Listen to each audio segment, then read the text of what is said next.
Good morning. It's Wednesday, September 13th, 2023. This is your Georgia WeatherNet morning update. Some light showers moved through metro Atlanta and northeast Georgia this morning. Some thunderstorms tried to pop up out around Warrenton heading toward Augusta, and those showers are starting to fade just a bit. And also want to take a look at this little line of thunderstorms down in southwest Georgia. You can see that popped up out of nowhere. We'll zoom in on that, get a little bit closer just to the east side of Albany, just east of the logistics base, moved through Sylvester.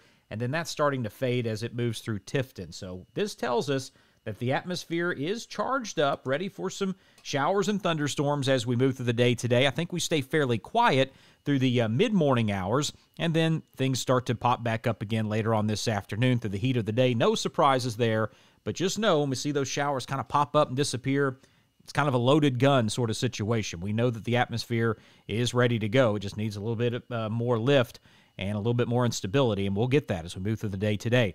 We check out temperatures around the state. We have some upper 60s, low 70s in North Georgia, low 70s all the way down in the South Georgia as well. So a rather mild start. We had mostly clear skies over a good part of the state, so that allowed a lot of the heat of yesterday to escape, and that's why we have those low 70s there in South Georgia. But, yeah, it will be warming up through the day today. So our two hurricanes on the board. Margot, again, not a threat at all and is not going to be a threat. Hurricane Lee, that is a big storm. Look at just the size of that storm. So the south end of the storm is Beam, Havana, Cuba. The north end of the outer bands up around Philadelphia, if you were to draw the line out from the East Coast to the top of that storm. So this is a monstrous storm. However, the strength is starting to weaken somewhat. Still a Category 3.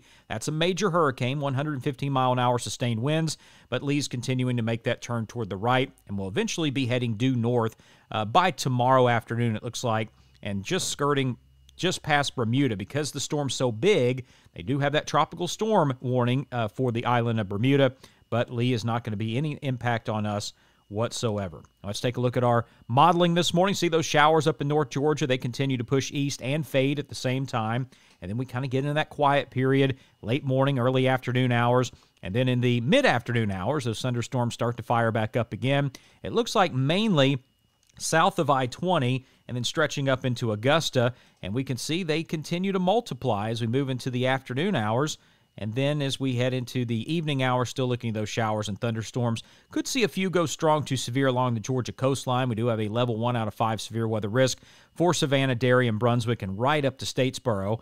So just look out for some strong winds, possibility of some heavy rain. Not looking at a big tornado threat as we move through the day today, but also looking at those thunderstorms redeveloping again in northeast Georgia through the evening hours. Overnight tonight, showers are likely. We'll start out with fog tomorrow morning. Going to be another humid start. And then through the day tomorrow, showers and thunderstorms pretty much anywhere in the state. We're starting to see some drier air move into northwest Georgia as early as tomorrow evening.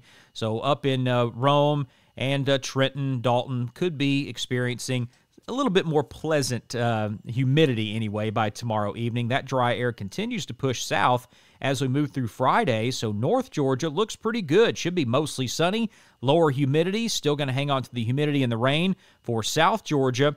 And by Friday afternoon, still showing those showers around for a good part of the state. But I think a lot of that dry air is going to continue to move down the Savannah River. Augusta's going to notice a difference by Friday evening, and then even all the way down into Statesboro and into Jenkins County. That is the latest from the Georgia WeatherNet. Now your local forecast from northwest Georgia to southeast Georgia.